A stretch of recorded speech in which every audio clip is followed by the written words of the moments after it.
So, sir, firstly, welcome. Thank you for the time. Thank you for the honor of you visiting us.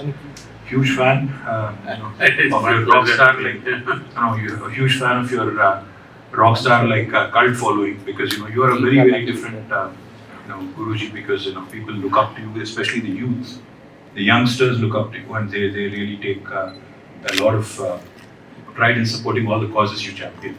So, but let me quickly introduce you to my state, sir, Telangana. Telangana, as you know, is the youngest state in India. In fact, it was formed almost 8 years ago in 2014, June 2nd.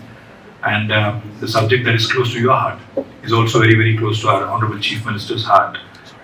In fact, he is a very, very passionate environmentalist.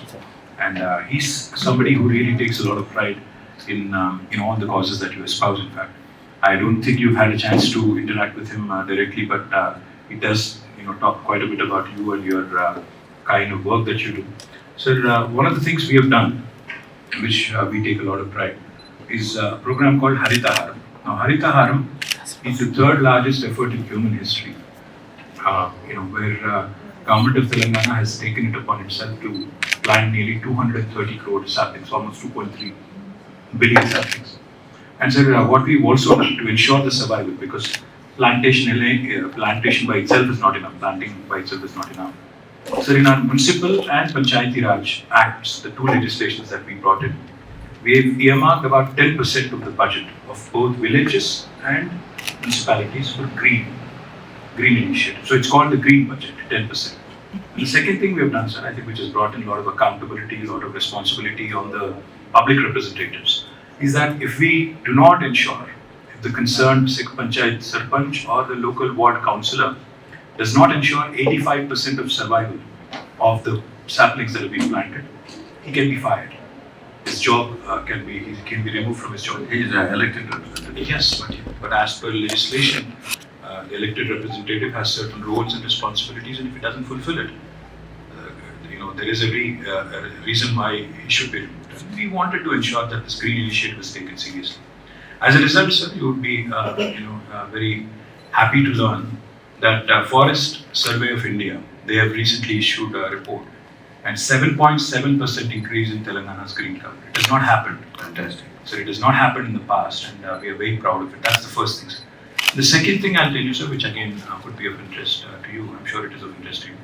The Telangana is a land of lakes and tanks. In fact, we are a very undulating state in terms of topography. So, sir, we have 46,000 lakes and tanks.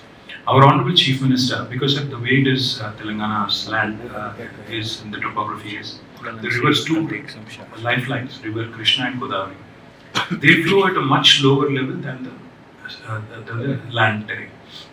Now, what has happened is, of course, we have conceptualized and built large lift irrigation projects, including the world's largest lift irrigation project called Kaleshwaram, which has been completed in Telangana in a matter of 4 years, which is a record of sorts.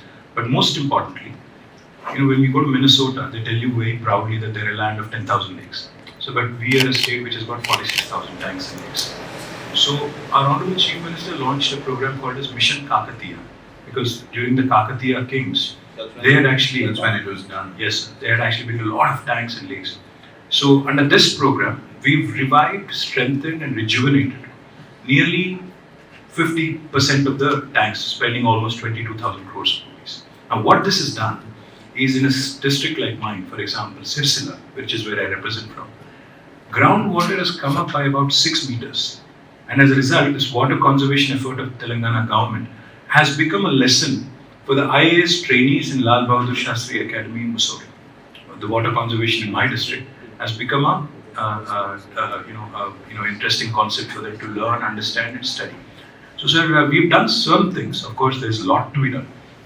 We've been also consciously trying to improve the soil health. In fact, our Chief Minister talks about soil health cards and how we need to reduce the usage of fertilizers and pesticides and ensure that soil is conserved and preserved. And more importantly, he also talks about intercropping and ensuring that we actually give soil room enough to breathe. So these are broadly some things I wanted to mention, but I would love to hear from you on your efforts for the last 30 years. Thank you once again. That's wonderful to hear, particularly the tree plantations, and similar efforts have been done in Tamil Nadu, just privately, not even involving the governments actually. because we unleashed a large people's movement in Tamil Nadu where millions of people participated. And today, according to the Tamil Nadu Gazette, the green cover has gone up by 7.2%. According to the Google Maps, it's gone up by 11.6%.